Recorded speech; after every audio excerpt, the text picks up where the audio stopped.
அத்தியாயம் 28. இனி மாமின் கூப்பிடக்கூடாதுன்னு சொன்ன என்று தளிர் வெறுமையான குரலில் சொல்லவும், ஏண்டி உனக்கு என்ன கிறுக்கா பிடிச்சிருக்கு? அவளுக்கு நீன்னா உயிர், எதுக்கடி குழந்தைகிட்ட அப்படி சொன்ன என்று கேட்கவும் அவனுக்கு பதிலளிக்காது அமைதியாக அவனை பார்த்தாள். தளிர், உன்கிட்டதான் கேக்குற, எதுக்காக குழந்தைகிட்ட அப்படி சொன்ன என்றவனின் பொறுமை கொஞ்சம் கொஞ்சமாக விடை பெற்றுக் கொண்டிருந்தது. ஏன் சொல்லக்கூடாது என்று அவனையே திருப்பி கேட்டதும், தளிர் என்று அதட்டல். ஆனால் அதற்கு அசராதவளாக, குழந்தை மனசுல வீண் கற்பனை வளர்ப்பது நல்லதில்ல, அதனாலதான் சொன்னேன். வைஷு ரொம்ப ஸ்மார்ட், அவளுக்கு புரியும். நீங்க தேவையில்லாம எக்ஸாஜரேட் பண்ணாதீங்க.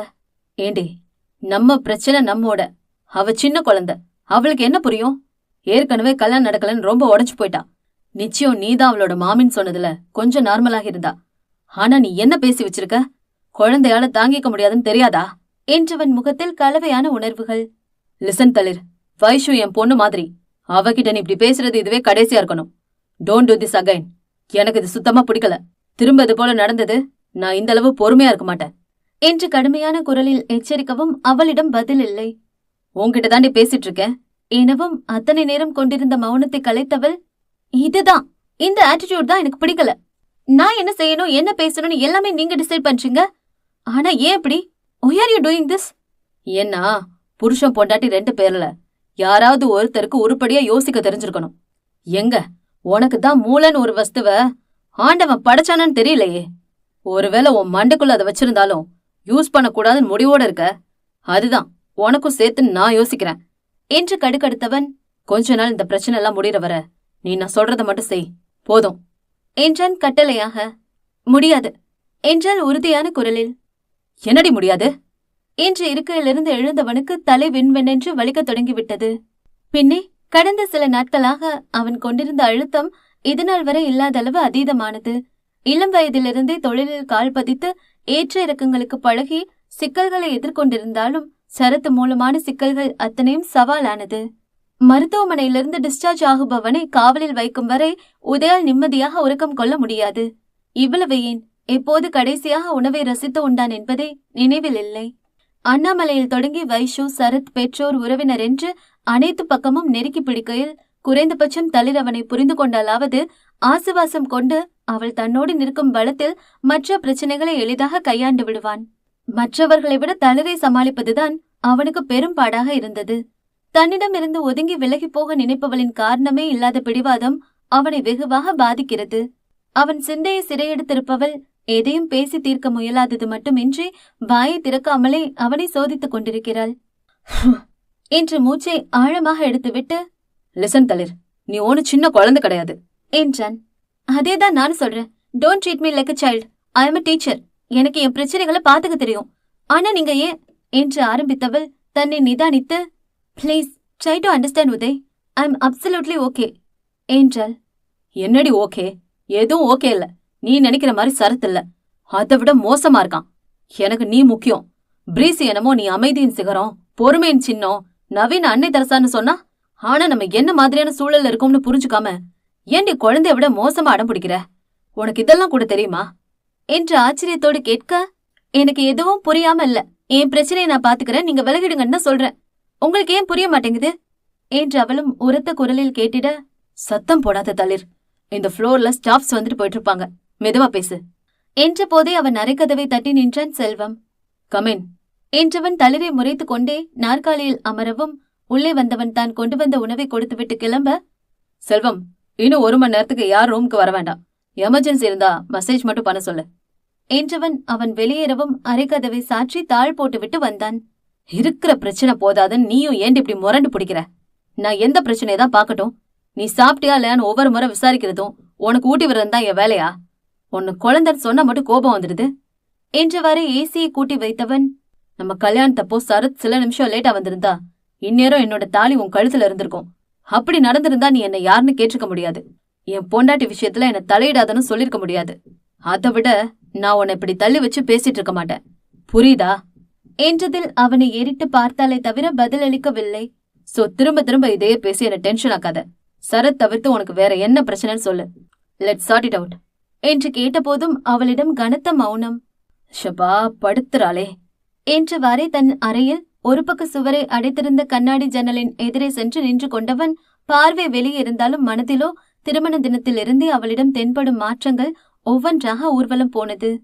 தளிருடனான நிமிடங்களை அசை போட்டவனுக்கு அப்போதுதான் அவள் மனநிலையை கணக்கிடாமல், தனக்கான அவள் தவிப்பை புரிந்து கொள்ளாமல் தன் போக்கில் பேசிவிட்டதை எண்ணி தன்னையே கடிந்து கொண்டவன் சில நிமிடங்களில் தளிரிடம் சென்று, ஓகே, கம் வித் மீ என்று கையை நீட்டினான். எங்கே என்றதில் அவன் பொறுமை காற்றில் கற்பூரமாக கரைய நாற்காலியில் இருந்தவளை வேகமாக இழுத்து அணைத்து கொண்டான். உதய், என்ன பண்றீங்க? லீவ் மீ என்ற போதும் விடாமல் அவளை இறுக்கிக் கொண்டவன் மெல்ல அவள் முதுகை வருடியவாறே கன்னத்தில் மென்மையாக முத்தமிட்டு, என்ன கோபப்படுத்துறதுக்காகவே பேசாத. நீ வேற நான் வேற இல்லன்னு சொல்லிட்டு இருக்கேன். உனக்கு அது புரியலையா? இல்ல புரியுற விதத்துல நான் சொல்லணும்னு எதிர்பார்க்கறியா என்று அவள் முகத்தை கையிலேந்தி நெற்றியில் முத்தமிட தளிரின் விழிகள் கேள்வியாக அவனை பார்த்தது. என்ன பாக்குற? நம்ம கல்யாணம் அன்னைக்கு முடிச்சிருந்தா நீயும் நானும் இன்னைக்கு ஹனிமூன்ல இருந்திருப்போம் என்றவன் தளிரை தன் கைகளில் அள்ளிக்கொண்டு அங்கிருந்த கவுச்சில் அமர்த்தி தானும் அருகே அமர்ந்து தன் சட்டையின் முதல் 2 பட்டனை கழற்றி விட்டவாறே, வேலை டென்ஷன்ல மதியம் சாப்பிட மறந்துட்டேன். அதனாலே தலைவலியில உன்கிட்ட கொஞ்சம் கத்திட்டேன். முதல்ல சாப்பிடு, அப்புறம் பேசலாம் என்றவாறே கிச்சிரியை எடுத்து அவளுக்கு ஊட்டிவிட, என்ன அதிசயம், தளிர் பிடிவாதம் பிடிக்காமல் அமைதியாக வாங்கிக் கொண்டாள். ஆச்சரியமாக பார்த்தவன் மேலும் எதுவும் பேசாமல் ஊட்டியபடி தானும் உண்டு முடித்து கை கழுவி கொண்டு வந்தான். இப்ப சொல்லு, சரத் தவிர உனக்கு வேற என்ன பிரச்சனை? எனக்கு பிடிக்கல. என்ன பிடிக்கல? தளிர், உனக்கு என்ன பிடிக்கல சொல்லுமா என்றான் பொறுமையை இழுத்து பிடித்து. தன் கை விரல்களை கோர்த்து பிடித்து கொண்டிருந்தவள் சில கணம் தன் கண்களை மூடி திறந்து மெல்லிய குரலில், எனக்கு உங்களை பிடிக்கல என்றாள். வாட்? எஸ், எனக்கு உங்களை பிடிக்கல. பொய் பேசாதடி, உனக்கு வரலன்னு சொல்லிட்டேன் என்று உதய் அவளை தீயாய் முறைக்க, இல்ல நிஜமா உங்களை பிடிக்கல. உளராதடி. உளரல, எனக்கு நிஜமாவே நீங்க செய்யற எதுவுமே பிடிக்கல என்று திடமாக தளிர் சொல்ல, என்ன பிடிக்கல என்ற உதயின் குரல் எரிச்சலோடு ஒலித்தது. உன்னதாண்டி கேக்குறேன் என்று உதய் கர்ச்சிக்கவும், இதோ இப்படி கத்துறது பிடிக்கல, என்ன இப்படி ஹவுஸ் அரெஸ்ட் பண்ணிருக்கிறது பிடிக்கல, என்ன கட்டாயப்படுத்துறது பிடிக்கல, என்னோட விருப்பத்தை மதிக்காம உரிமை எடுத்துக்கிறது சுத்தமா பிடிக்கல, இப்படி எதுவுமே பிடிக்கல, எனக்கு நீங்க வேண்டாம் என்றதில் அவன் கொண்டிருந்த கட்டுப்பாடுகள் சிதறியது. தன்னை வேண்டாம் என்று தளிரின் நிராகரிப்பில் உதயின் காதல் மனம் சில்லு சில்லாக சிதறியதை மனதார உணர்ந்தவளின் இதயத்திலும் மெல்லிய வலி ஊடுருவியது. சத்தமின்றி தளிரின் மனம் கண்ணீரில் வெதும்ப, அதற்கு நேர்மாறாக உதயின் மனமோ தனலாக தகித்துக் கொண்டிருந்தது. அப்புறம் எதுக்குடி கல்யாணத்துக்கு ஒத்துக்கிட்ட என்றவனின் குரலில் அத்தனை அனல். அது அம்பலவாணன் சாரோட பையங்கிறதுனால ஒத்துக்கிட்டேன். ஏன் இப்ப நான் அம்பலவாணன் என்று ஆரம்பித்து, என்ன பேச வைக்காதடி, அப்புறம் தாங்க மாட்டேன் என்றவனின் வார்த்தைகள் பற்களுக்கிடையில் அரைப்பட்டது. அன்னைக்கு நீங்க என்கிட்ட பேசினதை வச்சு இந்த கல்யாணம் சரிப்படும் நினைச்சேன். ஆனா இப்பதான் புரியுது, உங்களுக்கும் எனக்கும் சரிப்பட்டு வராது. நீங்க வேற, நான் வேற என்றாள் தெளிவான குரலில். அப்போ மருதானில என் பேர் எழுதுனதுக்கு என்ன அர்த்தம் என்றான் இடுங்கிய கண்களோடு. நீங்க தான் சுத்தி சுத்தி வந்து எனக்கு உங்களை பிடிக்குமா பிடிக்காதான்னு கேட்டீங்க. கல்யாணம் பண்ணிக்க போறவங்களை பிடிக்காம யாராவது சம்மதிப்பாங்களா? உங்களுக்கு அது கூட புரியல. அதை புரிய வைக்கிறதுக்காகத்தான் கையில பேர் எழுதுன. சோ வளையலும் அப்படித்தான் இல்லையா என்று உதய் ஒற்றை புருவம் ஏற்றி இறக்கவும் அவள் தலை ஆம் என்பதாக அசைந்தது. ஃபைன், அப்ப என்ன பிடிச்சு சம்மதிச்சது இப்ப பிடிக்காம போயிடுச்சு, அப்படித்தானே? எஸ். ஓகே, அடுத்து என்ன பண்ண போற? ஐ மீன் கல்யாணம் என்று அவன் முடிக்கும் முன்னமே, marriage is not the only destination for women. எனக்கு கல்யாணம் தேவையில்ல, என் குடும்பம் போதும். அதாவது சரத் சொன்ன மாதிரி காலம் முழுக்க கல்யாணம் செய்யாம இருக்க போற, அப்படித்தானே என்ற உதயின் எல்லலில் அவனை வெறித்து பார்த்தவள், அப்படியும் சொல்ல முடியும் என்று வார்த்தைகளை நிறைவு செய்யும் முன்னமே, என்ன தவிர வேற ஒருத்தனை கல்யாணம் பண்ணிடுவியாடி நீ என்று கோபத்தோடு எழுந்தான் உதய். ஏன் செய்யாம? ஏற்கனவே ஒருத்தனோட தாலிய கழட்டி போட்டுட்டு உங்க தாலிக்காக மனமேட ஏறினதை மறந்துட்டீங்களா? இப்ப நமக்குள்ள செட் ஆகாதுன்னு தெரிஞ்ச பிறகு அப்படியே இருந்துட முடியுமா என்ன? கண்டிப்பா அடுத்து இன்னொரு என்றவளின் வார்த்தைகள் உதய் அவள் கழுத்தில் கொடுத்த அழுத்தத்தில் நின்று போனது. இதோ பாரு, என்ன விரட்டணும்னு ஒன்னு இன்னொரு முறை இந்த மாதிரி அசிங்கப்படுத்த நினைச்ச கொன்னிடுவேண்டே என்று கையை இறக்கியவன், என்ன தவிர வேற ஒருத்தனை உனக்கு பிடிச்சிடுமா? ஏன் பிடிக்காம என்று கேட்டு இன்னுமே அவன் கோபத்தை கிளறி இருந்தாள். நெற்றியை வருடி விட்டுக் கொண்டே அறையினுள் நடந்தவன் ஒரு கட்டத்தில் அவள் முன்னே நடையை நிறுத்தி, பிடிக்கலாமே என்று மெல்ல தாடையை நீவியவன், கண்டிப்பா என்ன தவிர உனக்கு இன்னொருத்தனை பிடிக்கலாம். ஆனா அவன் உனக்கும் எனக்கும் பிறக்கிற பையனாத்தான் இருப்பானே தவிர வேற ஒருத்தனா இருக்கிறதுக்கு வாய்ப்பே இல்ல என்று உறுதியாக சொன்னவனை வார்த்தைகளின்றி பார்த்த தளிரின் முகத்தில் உணர்வுகள் துடைத்து வைக்கப்பட்டிருந்தது. உனக்கு பேச தெரியுமா? என்கிட்ட எப்ப பேசுவன் ரொம்ப எதிர்பார்த்திருந்தண்டி. ஆனா நீ இவ்ளோ பேசுவன்னு எனக்கு இப்பதான் தெரியுது. சரி, அடுத்து என்ன சொல்லு என்றான். உங்களுக்கும் எனக்கும் ஒத்து வராது, அதனால என்று தயக்கத்தோடு நிறுத்த, உதயாதித்தனோ மேலே சொல் என்பதாக அவள் மீதிருந்த பார்வையை அகற்றவில்லை. அதனால என்று உதய் எடுத்துக் கொடுத்த போதும் பேச முடியாமல் மேலிதழை அழுத்தமாக கடித்துக்கொண்டு அமர்ந்திருந்தாள். சொல்லுடி என்றவனின் குரலில் இருந்த ஆவேசத்தில் தூக்கி வாரி போட தளிர் உதயை பார்க்கவும், ஓகே, லெட்ஸ் பிரேக்கப். இப்படி என்ன வேண்டாம் பிடிக்கலன்னு சொல்ற உன்ன இனியும் பிடிச்சு வச்சு நான் எதுவும் செய்ய முடியாது. So let's stop this here என்று உதய் சொன்னதில் அங்கே கனத்த மௌனம். அவள் எதிரே அமர்ந்திருந்தவனின் பார்வை அவளை விட்டு அகலாமல் இருக்க, தளிரோ அவன் பார்வையை எதிர்கொள்ள முடியாமல் மௌனமாக தான் கொண்டு வந்திருந்த பையை திறந்து, இது எனக்காக கொடுத்த புடவைகள், இது நிச்சய புடவை, இது கல்யாண புடவை, இது என்று தனக்கு அளிக்கப்பட்ட அனைத்தையும் ஒவ்வொன்றாக மேஜையில் அடுக்கியவள் அடுத்த நகைகளையும் வரிசையாக அவன் முன் வைத்துவிட்டு, நீங்க கொடுத்த எல்லாமே நான் திருப்பி கொடுத்துட்டேன், இனி உங்களுக்கும் எனக்கும் எந்த சம்பந்தமும் இல்ல என்று திரும்பி நடக்க, ஒரு நிமிஷம், இன்னும் கணக்கு தீரல, நில்லு என்றான்.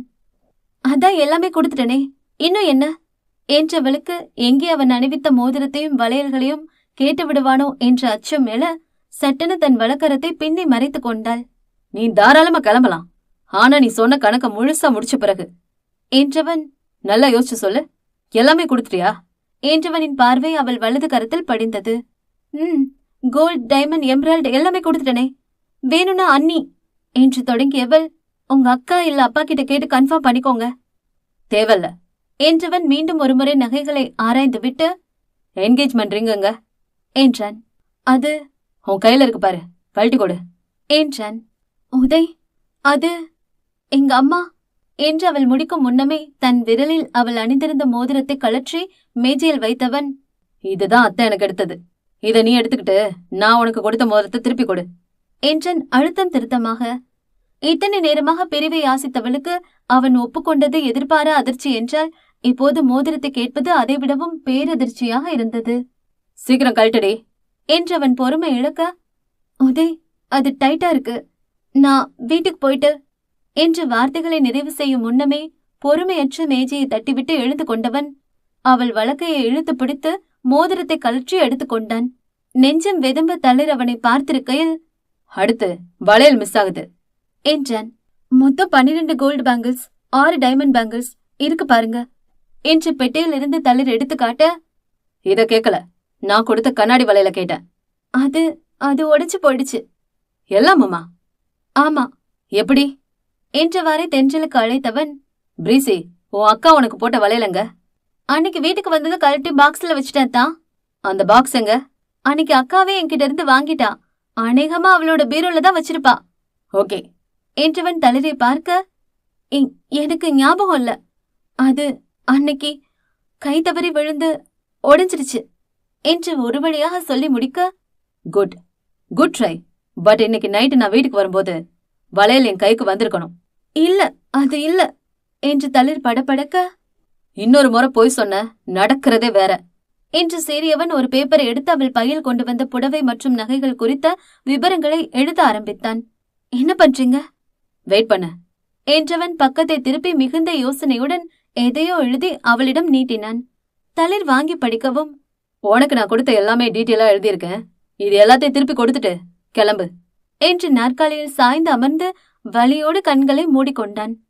பேப்பரின் முதல் பக்கத்தை பார்த்தவள், அதான் கொடுத்துட்டனே, இப்ப நான் கிளம்பலாம் தானே? பேப்பரை திருப்பி பாருடி என்றான். அப்படியென்னு நாம் கொடுக்காமல் விட்டுவிட்டோம் என்று அவசரமாக வெளிகளை ஓடவிட்டவள், உதய் என்று மின்சாரம் பாய்ந்த அதிர்வோடு உதயாதித்தனை பார்த்தாள். அவனும் முகத்தின் இறுக்கம் சற்றும் குறையாமல் கூர்மையாக அவளை பார்த்திருந்தான். என்ன இது என்று அவன் முன்னே பேப்பரை கோபத்தோடு தளிர் நீட்டவும், ஏன் படிக்க தெரியாதா? என்ன எழுதி வச்சிருக்கீங்க?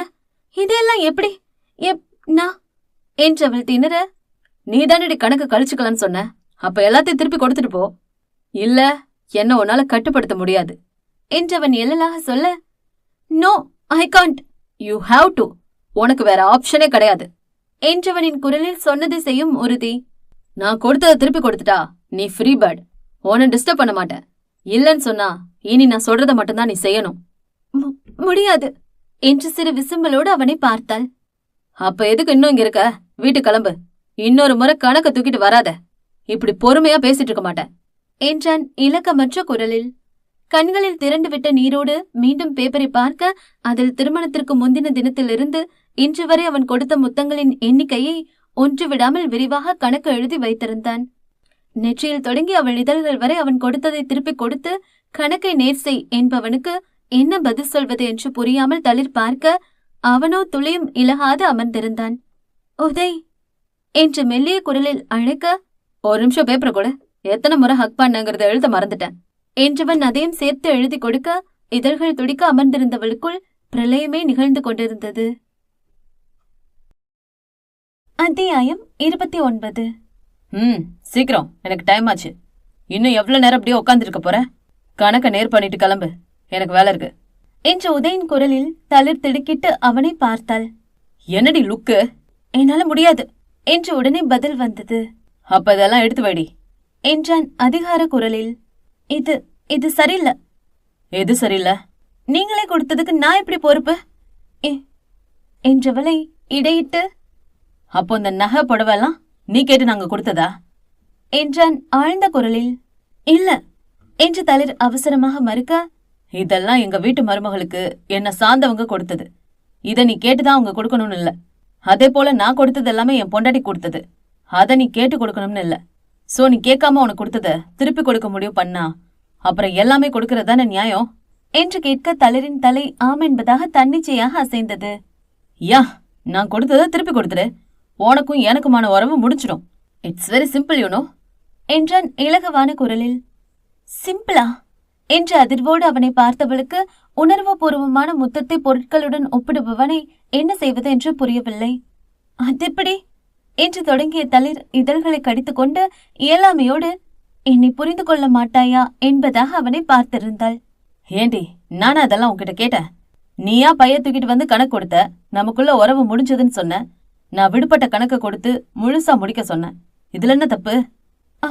ஆனா உதய் என்று தவிப்போடு பார்த்தவளிடம், லிசன், உன்கிட்ட ஆனா அவனை பாடம் படிக்க எனக்கு நேரம் இல்ல.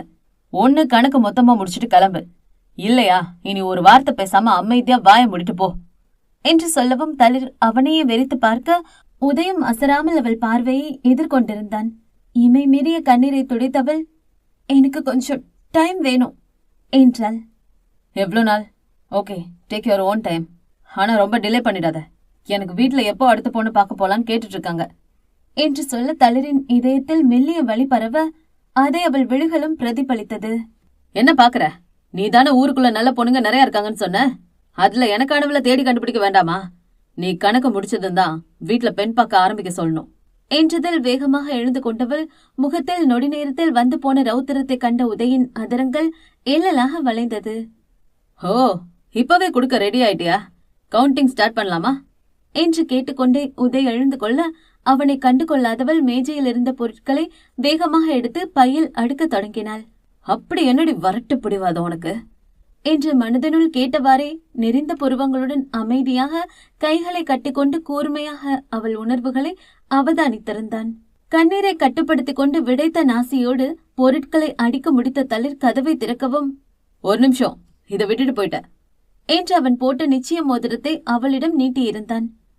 தளிர் முறைத்து நிற்க, ஏன் வேண்டாமா என்றவாறே அவளிடமிருந்து பையை பிடுங்கியவன் கையை இழுத்தெடுத்து மோதிரத்தை அணிவித்து அதே வேகத்தோடு மோதிரத்தோடு சேர்த்து அவள் விரலில் அழுத்தமாக முத்தமிட்டிருந்தான். தளிர் கையை இழுத்து கொள்ள, இதையும் கணக்குல சேர்த்துக்கோ என்று விட்டு தன் கையில் இருந்த மோதிரத்தை கொடுத்து, போட்டுவிடு என்றான்.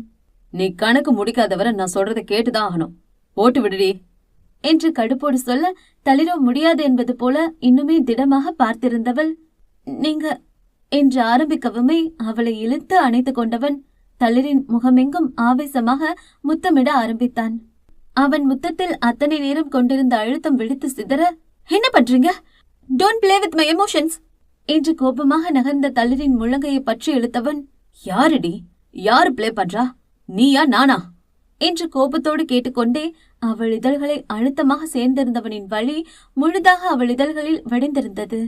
மூச்சு முட்டும் அவன் முத்தத்திலும் அணைப்பிலும் சிக்கி தவித்த தளிர் சுவாசத்திற்கு ஏங்குவதைக் கண்ட பின்னரே அவளை விடுவித்தவன் நாசி விடைக்க நடுங்கும் இதழ்களோடு தன்னை பார்த்தவளிடம், இது மட்டும் இல்ல, எவ்வளவுக்கு எவ்வளவு கணக்க நீ சீக்கிரம் முடிக்க போறியோ அவ்வளவுக்கு அவ்வளவு அது கூடிக்கிட்டே போகும். நீ தொடங்கி வச்ச கணக்க நீதான் முடிக்கணும். காட் இட் என்றவன் அவள் முன்னே தன் மோதிரத்தை நீட்டினான். வேக மூச்சுக்களுடன் அவனை பார்த்திருந்தவள் வெடுக்கென பிடுங்கி அவன் கையில் கோபமாக போட்டுவிட, குட், சீக்கிரம் கணக்க முடிச்சுட்டு மோதிரத்தை திரும்பி வாங்கிக்கோ என்றவன் அவள் கதவை திறக்கவும் சொடக்கிட்டு நிறுத்தினான். என்ன என்பதாக பார்த்தவளிடம், கணக்க முடிக்க உனக்கு 2 சான்ஸ் தான் கொடுப்பேன். நான் கொடுத்த எல்லாமே ஒண்ணு விடாம எனக்கு திரும்ப வந்தாகணும் என்று மேஜையிலிருந்து பேப்பரை எடுத்து இப்போது கொடுத்த முத்தத்தையும் அணைப்பையும் கணக்கில் சேர்த்தவன் பேப்பரை அவள் கையில் திணித்து, உனக்கு கொடுத்த வாய்ப்புல முதல் முறை கணக்க முழுசா முடிக்காம நீ விட்டுட்டா அடுத்த முறை புதுசா தான் ஆரம்பிக்கணும். பழசு கணக்குல சேராது என்றதில் தளிர் விழி விரித்து அவனை பார்க்க, அண்ட் அந்த 2வது சான்ஸ்லயும் நீ முழுசா முடிக்காம போனா அடுத்து உனக்கு சான்ஸே கிடையாது. இந்த உறவு காலம் முழுக்க தொடரும், யாராலையும் தடுக்க முடியாது. சோ அடுத்த முறை என்கிட்ட வரும் முன்ன நல்லா யோசிச்சுட்டு பைய தூக்கு, புரியுதா என்றவன் மேலும் 5-6 வெற்றித்தாள்களை கொடுக்க புரியாமல் பார்த்தாள் தளிர். என்ன பாக்குற? அடிஷனல் சீட் கண்டிப்பா உனக்கு தேவைப்படும், வச்சுக்கோ என்றவன் செல்வத்திற்கு அழைத்து தளிரை பின்புறமாக காத்திருக்கும் ராகவனிடம் அழைத்து செல்லுமாறு கூறிவிட்டு குறையாத கோபத்தோடு முன்வாசல் வழியாக முதலில் கிளம்பியிருந்தான். தன் உடற்பயிற்சி அறையில் 2 கைகளிலும் கிளவுஸுகளோடு 20 கிலோ மதிப்பிலான பஞ்சிங் பேக் முன்னே ஆம்கட் பனியன் ஷார்ட்ஸ் சகிதம் நின்றிருந்த உதய் வியர்வை வடிய ஏறி இறங்கிய வேக மூச்சுக்களுடன் தீவிரமாக பயிற்சி செய்து கொண்டிருந்தான். தளிர்கிட்ட என்னடா பேசின என்று கோபமாக ராகவன் வந்து நிற்க அதை காதலே வாங்காமல் அவன் கைகளும் கால்களும் ஒருவித ரிதத்தோடு இருந்தது. அதுவும் வழக்கத்திற்கு மாறான வேகத்தோடு. உன்ட்ட தாண்டா கேக்குறேன், வாய் இல்லாத பச்சை பிள்ளைகிட்ட ரொம்ப தான் துள்ளிட்டு இருக்க. கேட்க யாரும் இல்ல நினைச்சியா? அண்ணன் நான் இருக்கேன்டா என்றான் குறையாத சீற்றத்தோடு. யார சொல்ற என்றவனின் கைகள் வேகத்தை கூட்டினாலும் பார்வை என்னவோ ராகவன் மீது அழுத்தமாக படிந்திருந்தது. வேற யாரு? தளிர் தான் சொல்றேன். உன் தங்கச்சி மாதிரி இல்ல, ரொம்ப அமைதியான பாசமான அறிவான பொண்ணுடா. அந்த பொண்ணுக்கு அதிர்ந்து பேச கூட தெரியாது.